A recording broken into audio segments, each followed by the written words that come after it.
Vou começar, Paola. Boa tarde, meu nome é Paola, eu faço curso de estética e o tema que a gente vai falar para vocês é imunidade e vacina. Pode passar.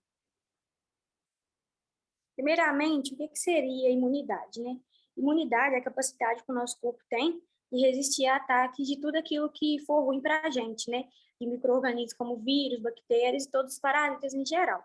E a gente tem imunidade inata e imunidade adaptativa ou adquirida. A imunidade inata, ela é a nossa primeira linha de defesa, pois é algo natural que a gente já nasce com ela. Lá dentro da barriga da nossa mãe, a gente já está desenvolvendo a imunidade inata, né? E os componentes que fazem parte da imunidade inata é a nossa pele, a nossa saliva, suor, é o suco gástrico do intestino, e entre outros, né? Que a gente já nasce aí com ela, que serve para proteger a gente. E a imunidade adquirida, como o próprio nome já fala, a gente vai adquirindo ela ao longo da nossa vida conforme a gente vai sendo exposto. Conforme a gente vai sendo exposto, a gente vai adquirindo ela. Aí uma criança de 2 a 3 anos, ela sempre está ali com o nariz escorrendo, sempre está tendo febre, e isso é normal, porque ela ainda não tem a imunidade totalmente, não tem a imunidade ainda completa, né? E todo o antígeno que tenta invadir o organismo dela, né, por ela ainda não ter imunidade totalmente formada, ela vai ter, né, febre, essas coisas, e é super normal, né, depois de, quando for a idade certa, né, ela vai estar aí com a imunidade totalmente completa para poder se defender totalmente aí desses parasitas. Só que somente as nossas barreiras naturais, barreiras físicas, que faz parte da imunidade inata, não é o suficiente para proteger a gente dessas enfermidades, dessas doenças que a gente tem no dia a dia. Então, a gente precisa contar aí com as vacinas, né, para garantir a nossa saúde, né? E a vacina, ela é um exemplo de imunidade adquirida, né? A gente viu aí agora com essa pandemia da Covid, depois que foi distribuída a vacina, o número de mortes diminuiu muito, muito e muito. Então, é por isso que a gente está vendo aí a importância da vacina para a gente. Pode passar.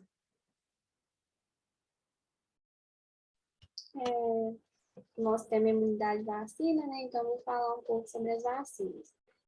Ao longo dos anos, tiveram várias doenças, né, que, por mais simples que elas fossem, elas acabavam matando milhares de pessoas, né, porque não tinha como se prevenir, né, daquela determinada doença, não tinha uma forma da pessoa ela ser imunizada contra aquilo.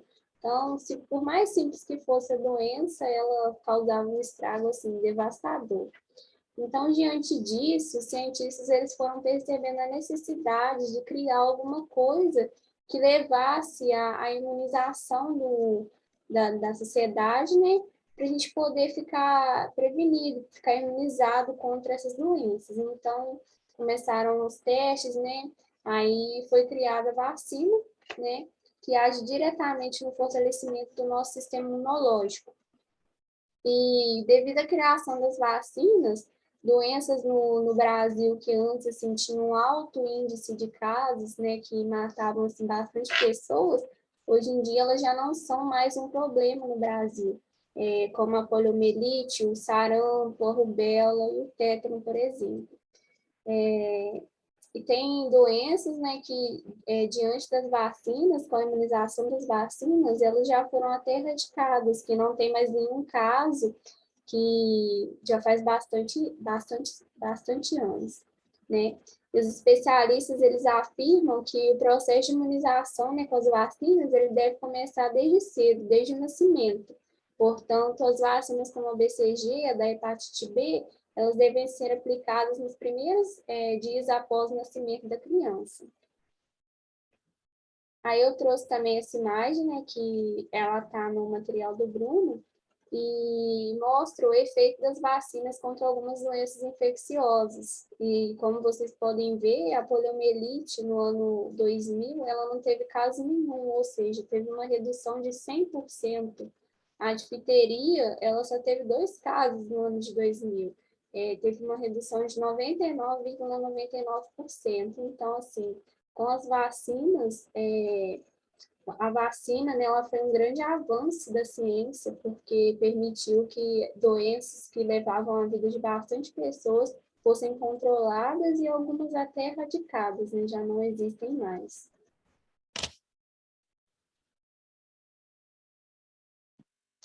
Vou falar sobre o que são as vacinas. As vacinas são preparações biológicas que fornecem a imunidade adquirida ativa para uma determinada doença. Por que a imunidade adquirida ativa? Porque nas vacinas é introduzido ao nosso corpo, no nosso organismo, o próprio agente causador da doença. E elas têm as vacinas têm o objetivo de nos treinar o nosso sistema imunológico para quando posteriormente a gente tiver o contato com a doença, a gente já esteja imunizado. As vacinas são os meios mais seguros e eficazes de nos proteger contra certas doenças. Como elas funcionam? As vacinas elas são criadas em laboratório e elas têm o objetivo de nos imunizar, de treinar o nosso sistema imunológico. Nas vacinas, por exemplo, a vacina da dengue, a gente tem a introdução do vírus, ele enfraquecido, ele modificado, porque o objetivo da vacina não é nos deixar doente, e sim apresentar o vírus, apresentar o agente causador para o nosso corpo, antes que a gente tenha para quando a gente tiver um posterior contato, a gente já está, nosso corpo já ter a imunidade contra ele. No caso da vacina da dengue, o vírus é colocado enfraquecido no nosso corpo. E o nosso sistema imunológico, ele vai criar uma imunidade contra aquele. Quando a gente tiver o contato com o vírus forte, o nosso sistema imunológico não vai ser tão afetado. E nem sempre ela é bem sucedida, porque como mesmo a gente tendo contato com o vírus, a gente vai criar uma imunidade, porém se o nosso sistema imunológico ele estiver fraco, enfraquecido, quando a gente tiver o contato com a vacina, a gente vai ter sintomas da doença que podem ser até graves e pode ficar doentes, mas não é questão da vacina nos deixar doente. É questão que, como o vírus está enfraquecido, mas o nosso sistema imunológico está fraco também, a gente acaba ficando doente.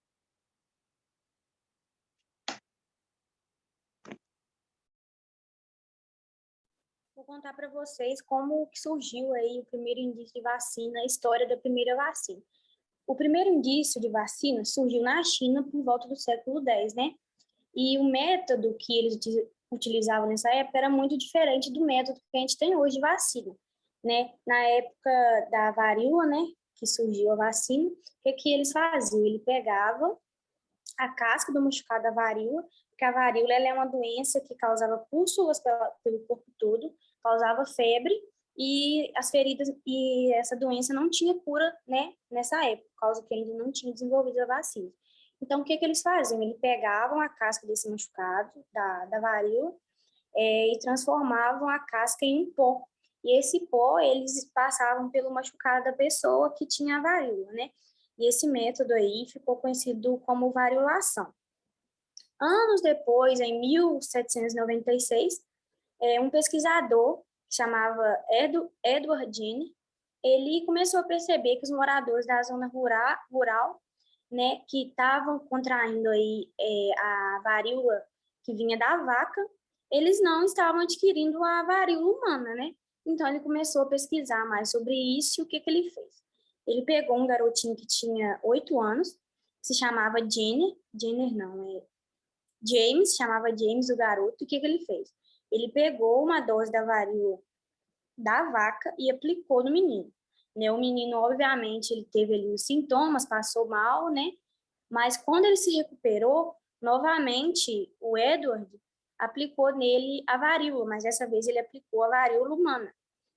E o menino não desenvolveu nenhuma forma aí do vírus, né? Não teve nada depois que foi aplicado nele a varíola humana. E por que isso aconteceu? Isso aconteceu porque quando o Edward aplicou nele a varíola da vaca, o corpo dele já começou ali a produzir anticorpos sobre contra o vírus, né? Criou ali células de memória e quando teve a reinfecção, quando ele foi exposto novamente ao vírus da varíola, ele já tinha células de memória prontas para combater ali o vírus. Então, né, ele não desenvolveu a varíola novamente, né? E foi aí que surgiu a vacina e começaram a ter várias pesquisas em cima disso e surgiu a vacina, né, do jeito que a gente tem aí hoje, né, que foi muito importante, um grande avanço. E a palavra vaca, a palavra vacina, ela vem de vaca justamente pelo contexto histórico, né, da primeira história da vacina. Pode passar. Eu vou falar um pouco sobre a imunização nos imunossuprimidos, né? Como ocorre a vacinação dos imunossuprimidos. Os imunossuprimidos, eles são pessoas, né, que têm um sistema imune deficiente, né, seja por doenças congênitas ou por alguma outra doença ou por outras condições, né, que vai deixar o sistema imune daquela pessoa fraco e não vai fazer a função dele tão eficiente quanto uma pessoa saudável. As vacinas nas pessoas com essa condição, elas vão ter uma resposta imune mais baixa do que o normal, né? Mas mesmo assim, é muito indicado que essas pessoas elas tomem também a vacina, porque uma imunização fraca é melhor do que nenhuma. Então, não é motivo para elas deixarem de tomar, porque elas não vão ter a imunidade 100%. Mas aí acontece casos, né, da pessoa ela ser uma imunossuprimida e a vacina funcionar super bem nela, e isso depende muito, vai de caso para caso, de pessoa para pessoa. Em alguns casos, quando é preciso o reforço da dose de alguma vacina, por exemplo, assim, da hepatite B. A da hepatite B, a gente tem que ter o reforço, né? E para pessoas saudáveis, o reforço são 3 doses de 0,5 ml. Aí, quando a enfermeira ou o médico vai aplicar a injeção, a vacina, em uma pessoa imunossuprimida, ele já tem os esquemas diferenciados para as vacinas que já existem há mais tempo, né? Aí, igual da hepatite B, eles aplicam 4 doses, numa dosagem de 1 ml, né, para cada pessoa que tem um sistema imunossuprimido. Então, o que eles fazem? Por essa pessoa ela não ter o sistema imune 100%, eles tentam, né, fazer a imunização, fazer com que a imunização ela seja mais forte por meio da maior dosagem, para ver se vai funcionar melhor para aquela pessoa. E crer, né, que daqui a um tempo a do Covid-19 também já vai ter um esquema diferente para essas pessoas, né? Assim como já existem esses esquemas diferenciados para outras doenças que já estão há mais tempo no mercado. E também tem cautelas a serem tomadas referente à imunização dessas pessoas. As pessoas que são imunossuprimidas, como elas têm um sistema imune deficiente, se, por exemplo, for aplicada nela uma vacina que tem um vírus ativo ali, mesmo que for enfraquecido, tem o risco desse vírus, ao invés dele criar uma imunização, dele criar uma célula de memória contra aquele vírus, a pessoa ela desenvolver a própria doença e ter consequências assim bastante graves, porque o sistema imune dela é tão fraco que até mesmo o vírus enfraquecido pode levar aquela pessoa até a doença em si mesmo. E tem outras formas, né, de prevenir essas pessoas imunossuprimidas, além da vacinação em si, que é a vacinação das pessoas que convivem com ela. Eles chamam essa técnica de casulo e ela é feita muito com os recém-nascidos. Quando um bebê nasce, é muito comum que a família não queira que uma pessoa estranha visite eles, porque pode levar doença, pode levar algum vírus, algum micro-organismo para aquela criança. E como a Paola disse, né, por ela não ter o sistema imune totalmente formado, ela vai ter assim, uma consequência bem grave. Então, eles evitam isso. E para a pessoa imunossuprimida, eles costumam fazer o mesmo. Então, eles recomendam que a família das pessoas imunossuprimidas elas estejam vacinadas, né, com a cartela de vacinação em dia, para que essa pessoa ela seja protegida ali no ciclo social dela, além dela estar protegida, né, porque ela tem que tomar vacina, mesmo que não seja 100%, para que pelo menos ela esteja, né, criando um pouco da imunização sobre aquela determinada doença.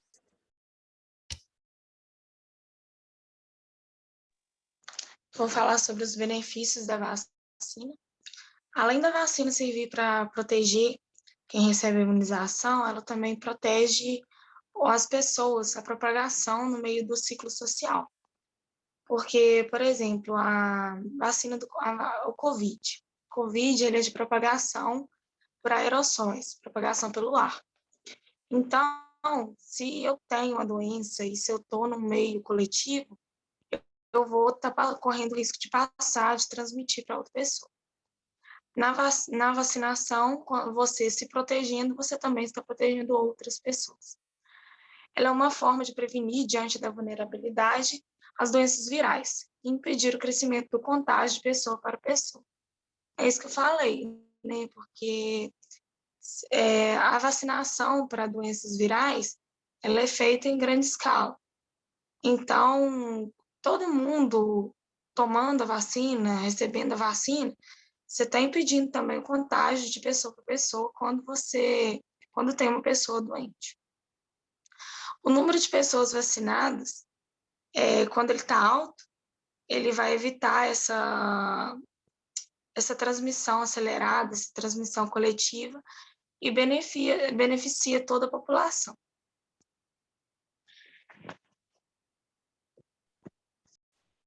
Eu vou falar um pouco sobre as contraindicações da vacina, né? A vacina, ela pode apresentar as contraindicações e elas podem ser temporárias ou permanentes, né? Por isso é muito importante a pessoa se certificar que ela está apta a receber o imunizante, que ela está apta a fazer a vacinação. Por exemplo, assim, para indivíduos em tratamento contra o câncer, transplantados, grávidas, né, os imunossuprimidos, que eu falei agora há pouco, né, são contraindicadas as vacinas como a tríplice viral, catapora, poliomielite, entre outras, né? Porque, por exemplo, assim, essas pessoas elas já estão, né, com uma pessoa, por exemplo, que faz tratamento de câncer, ela está com o sistema imune assim bem fraco, né, assim como os imunossuprimidos. E essas vacinas, elas por serem mais fortes, elas podem trazer consequências para essas pessoas. Já para os alérgicos a ovo, há contraindicação para a vacina da gripe, da febre amarela e da tríplice viral, porque nessas vacinas podem conter algumas proteínas do ovo. Então, se essa pessoa ela tiver uma alergia leve ao ovo, ela não vai ter muito problema, mas se ela já tiver uma alergia grave, que não está controlada, então se ela tomar a vacina, ela pode vir a desenvolver alergia e ter assim, consequências bastante severas. E para os alérgicos à gelatina, são contraindicados, além, né, das 3 vacinas que os alérgicos a ovos não podem tomar, são contraindicados também as vacinas contra a raiva e a varicela e a tríplice bacteriana, né? Porque também podem conter algumas proteínas presentes na composição, né, da gelatina também. Então, é bastante importante que antes de você ser imunizado, né, tomar uma vacina, você vê se você está apto a fazer a imunização, se você está apto a receber a vacina. Porque às vezes você nem sabe que você tem alergia a alguma coisa, às vezes você nem sabe que você é contraindicado a tomar aquilo, né? E se você tomar, pode sim ter bastantes consequências.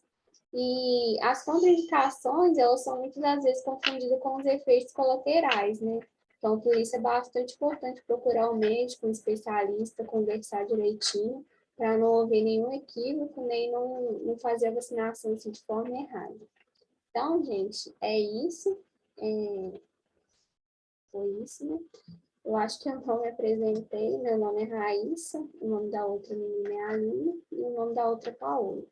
Então, uma boa tarde. Muito obrigada.